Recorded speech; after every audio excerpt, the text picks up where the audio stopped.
Welcome back students to chemistry concept. This is Pankaj Singh. हम कर रहे हैं equilibrium chapter from NCERT text book. ये 5th वीडियो है। बाकी वीडियोस की लिंक आपको इस वीडियो के डिस्क्रिप्शन में मिल जाएंगी। इसमें हम पढ़ने वाले हैं आज फैक्टर्स अफेक्टिंग इक्विलिब्रियम, ली चैटेलियर्स प्रिंसिपल। बहुत काम का चैप्टर है ये टॉपिक। एक्चुअली इक्विलिब्रियम में ना एक दिक्कत है बच्चों को कि बहुत सारे न्यूमेरिकल हैं। ऐसा है नहीं, थ्योरी भी है। और ये वो टॉपिक है जिससे एग्जाम में क्वेश्चन आना ही आना है। बिल्कुल आएगा, कोई न्यूमेरिकल नहीं करना, सिंपल से लॉजिक है। I will make it clear to you without wasting time. Let's start.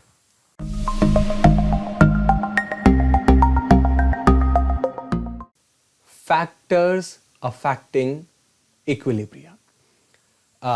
Actually इसको ना एक हमें प्रिंसिपल है जिसका नाम है ली चैटेलियर्स प्रिंसिपल।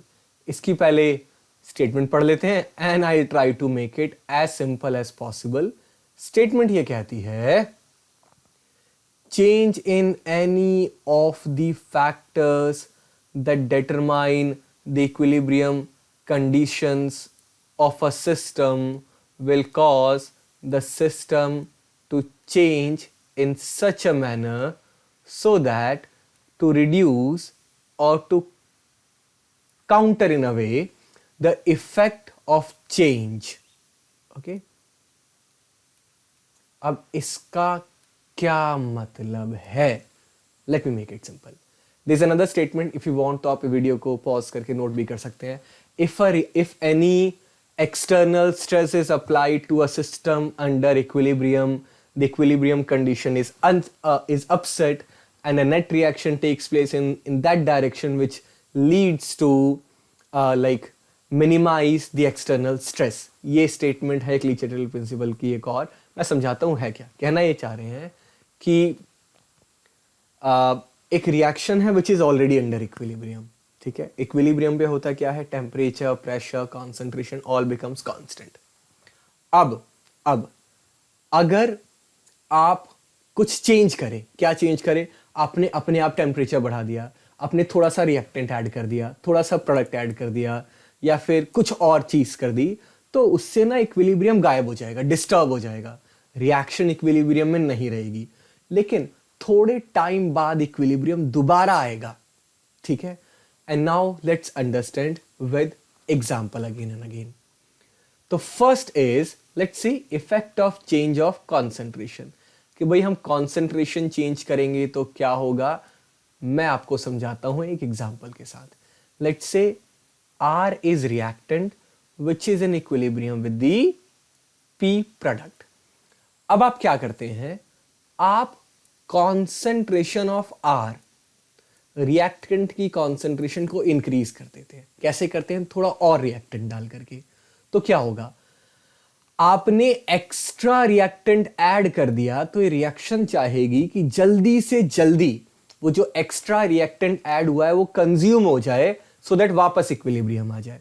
और ऐसा करने के लिए क्या होना होगा, फॉरवर्ड रिएक्शन की स्पीड को बढ़ाना होगा, यानी equilibrium will shift forward. If the concentration of reactant is increased, equilibrium shifts forward, and if the concentration of reactant is decreased, आपने थोड़ा सा reactant निकाल दिया तो रिएक्शन ये चाहेगी कि जल्दी से जल्दी वो जो R कम हुआ है ना उसे फुलफिल कर दो। और अगर R को दोबारा इंक्रीज करना है तो रिएक्शन को कहाँ जाना होगा, बैकवर्ड। तो बस यही है, if the reactant is increased, equilibrium shifts forward. If reactant is decreased, equilibrium shifts backward. ठीक है, देखते हैं क्लास। देखिए, the concentration stress of an added reactant product is relieved by a net reaction in the direction that consumes the added substance. वो वही कहना चाह रहे हैं। अच्छा, प्रोडक्ट के केस की बात करते हैं क्लास। लेट्स से अगर आपने प्रोडक्ट की कॉन्सेंट्रेशन इंक्रीज कर दी तो आपने एक्स्ट्रा पी ऐड कर दिया। अब क्या होगा, रिएक्शन ये चाहेगी कि जल्दी से जल्दी जो एक्स्ट्रा प्रोडक्ट हमने ऐड किया है वो कंज्यूम हो जाए, यानी रिएक्शन विल गो बैकवर्ड। और अगर आपने प्रोडक्ट डिक्रीज कर दिया, the reaction will go forward. बस सीधी सी बात। तो एग्जाम में क्वेश्चन आएगा कि nitrogen reacts with hydrogen to form ammonia, ठीक है। ये एक, अब आप चाहते हैं कि भैया अमोनिया की प्रोडक्शन को इंक्रीज किया जाए तो क्या करें, तो आप उसको एक ट्रिक बता सकते हैं कि भैया एक काम करिए, remove ammonia as soon as it is formed, remove ammonia as soon as it is formed. Product को रिमूव करेंगे, प्रोडक्ट की कॉन्सेंट्रेशन डिक्रीज करेंगे, equilibrium will move forward, more and more ammonia will be formed, equilibrium will shift forward. बढ़िया बढ़िया, ये हो गया। अच्छा ठीक है, तो इन अदर वर्ड्स देखते हैं क्या बोला इन्होंने। वही पूरी कहानी है कि when the concentration of any of the reactant or product in a reaction at equilibrium is changed, the composition of the equilibrium mixture changes so as to minimize the effect of concentration change। ठीक है, पूरा वही explain किया हुआ है। If the hydrogen is added, see what they are saying, if hydrogen is added to the reaction mixture, ठीक है, then the equilibrium is disturbed, in order to restore the reaction proceeds in a direction where H2 is consumed, that is more H2NI2 reacts to form HI, finally equilibrium shifts in the right or forward direction। obviously hydrogen एक reactant है, इसकी concentration increase करोगे, equilibrium will shift forward. पूरी कहानी में यही पूरा इन्होंने एक्सप्लेन किया हुआ है, ठीक है। अब ये पूरा पढ़ने की जरूरत नहीं है। Effect of concentration and experiment कोई मतलब नहीं, अगर इतना समझ में आ गया कि किसकी कॉन्सेंट्रेशन इंक्रीज करेंगे डिक्रीज करेंगे तो रिएक्शन कहाँ शिफ्ट होएगी, लाइन बाय लाइन पढ़ने की कोई जरूरत नहीं है। Effect of the pressure change अभी आएंगे इसके ऊपर, बट मैं आपको एक सीधी सी बात बताता हूं। देखिए, इफ प्रेशर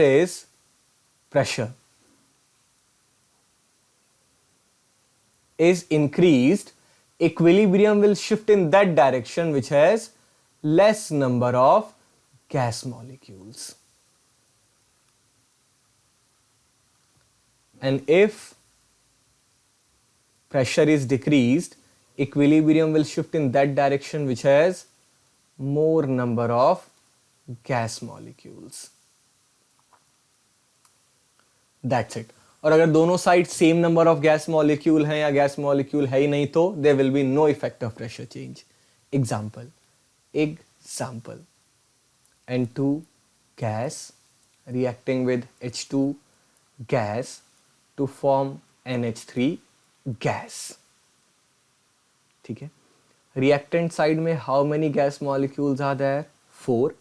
प्रोडक्ट साइड में how many gas molecules are there, 2, ठीक है। तो अगर आपने प्रेशर इंक्रीज किया तो इक्विलिब्रियम कहां जाएगा, फॉरवर्ड डायरेक्शन में, और अगर प्रेशर डिक्रीज किया इक्विलिब्रियम कहां जाएगा, बैकवर्ड डायरेक्शन में। दैट्स इट, ठीक है। तो देखते हैं क्लास ये लिख क्या रहे हैं। They are saying a pressure change obtained by, यहां पे कहां है ना, a pressure change by changing the volume can affect the yield of products in case of gaseous reactants where the total number of moles of gas molecules and the total number of are different। ये हटाओ कहानी, main यहाँ। Okay, next is effect of inert gas addition. सीधी सी बात, no effect, that's it, कोई पढ़ने की जरूरत नहीं है, नो इफेक्ट, ठीक है। There will be no effect. Next is effect of temperature. मैं इसका आपको समझा देता हूं, ठीक है, मैं आपको समझा देता हूं। देखिए, अगर एक एक्सोथर्मिक रिएक्शन है, कैसी रिएक्शन है, एक्सोथर्मिक, कैसे पता चलेगा, डेल्टा एच नेगेटिव। तो if you increase the temperature reaction will move backward, and if you decrease the temperature reaction will go forward। Endothermic कैसे पता चलता है, जिनका डेल्टा एच होता है पॉजिटिव, इनमें उल्टा है, If temperature is increased, forward. If temperature is decreased, backward. That's it, है ना, इतनी सी कहानी है। देखते हैं एनसीईआरटी इसके बारे में क्या कहती है। एनसीईआरटी ये कहती है, यहाँ है, the equilibrium constant for an exothermic reaction decreases as the temperature is increase. देखिए, इक्विलिब्रियम कांस्टेंट होता है concentration of product upon concentration of reactant. What they are saying, equilibrium constant for an exothermic reaction decreases as the temperature increase. जैसे मैंने अभी आपको बताया, exothermic reaction में अगर टेम्परेचर डिक्रीज करेंगे तो रिएक्शन कहाँ जाएगी, फॉरवर्ड डायरेक्शन में। फॉरवर्ड का मतलब more product will be formed, more product will be form मतलब के विल इंक्रीज। तो वही इन्होंने बोला है,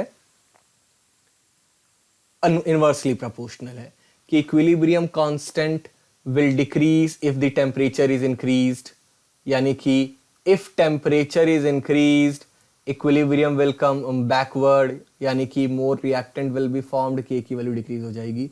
तो जो मैंने आपको यहाँ ग्राफ पे समझाया हुआ है वही इनडायरेक्टली इन्होंने यहां पर लिख रखा है, ठीक है, दैट्स इट। उसके बाद में आता है फिर वो देयर इज एन एक्सपेरिमेंट, वो पढ़ने की जरूरत नहीं है कुछ खास।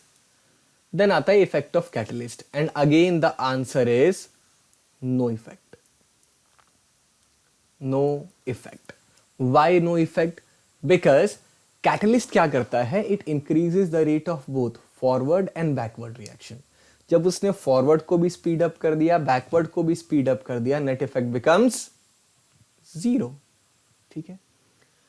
एग्जाम में पूछा जाता है why catalyst doesn't have any effect. A catalyst increases the rate of chemical reaction by making, ये सब कहानी है, यहां से देखिए, it increases the rate of forward and reverse reaction that pass through the same transition state and does not affect the equilibrium। हाँ, अगर आपने स्टार्टिंग में कैटलिस्ट डाल दिया तो इक्विलिब्रियम जल्दी आ जाएगा, बट अगर इक्विलिब्रियम आ गया है तब आप कैटलिस्ट डाल रहे हैं, कोई इफेक्ट नहीं होने वाला, no effect. I hope this was clear to you. In the upcoming videos हम आयोनिक इक्विलिब्रियम या पीएच, सॉल्युबिलिटी प्रोडक्ट, इन सब के बारे में बात करेंगे। यहाँ पर केमिकल इक्विलिब्रियम खत्म होता है। In case you have any doubts you can ask in the comment section, and please don't forget to subscribe the channel and hit the bell icon and share this video with your friends also.